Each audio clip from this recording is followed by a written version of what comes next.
esse texto dentro do contexto da palavra de Lucas, já aí no seu último capítulo, falando da aparição de Jesus após a sua ressurreição, aparição às mulheres que o seguiam, aos apóstolos que o seguiam, aos discípulos que estavam no caminho de Emaús. Esse texto aqui vai falar especificamente quando ele se apresenta aos apóstolos.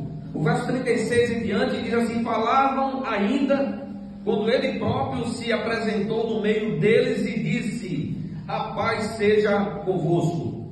Tomados de espanto e temor, imaginavam ver um espírito, mas ele lhe disse: por que estáis perturbados e por que surgem dúvidas, tais dúvidas em vossos corações?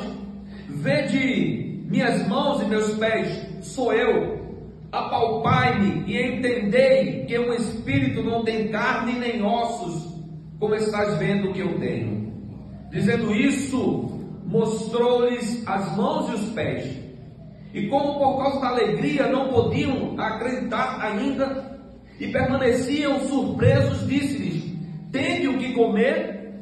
Apresentaram-lhe um pedaço de peixe assado.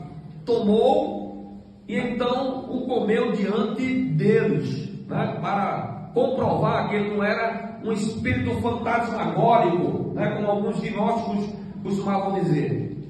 Depois disse-lhes: são essas palavras que eu vos falei quando ainda estava convosco.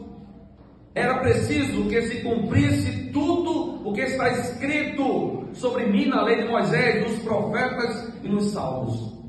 Então abriu-lhe a mente para que entendesse as escrituras e disse-lhes: assim está escrito que o Cristo devia sofrer e ressuscitar dos mortos ao terceiro dia, e que em seu nome fosse proclamado o arrependimento para a remissão dos pecados de todas as nações, a começar por Jerusalém.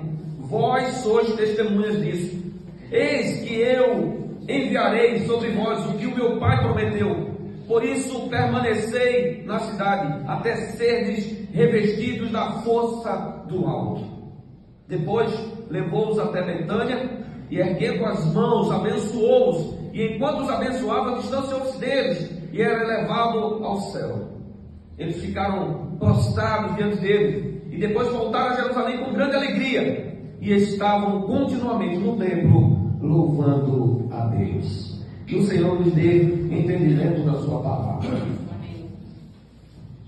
Que texto esclarecedor, que texto maravilhoso para enfatizar a vitória de Cristo sobre a morte, para testificar que através da ressurreição estava se confirmando a sua posição de glória.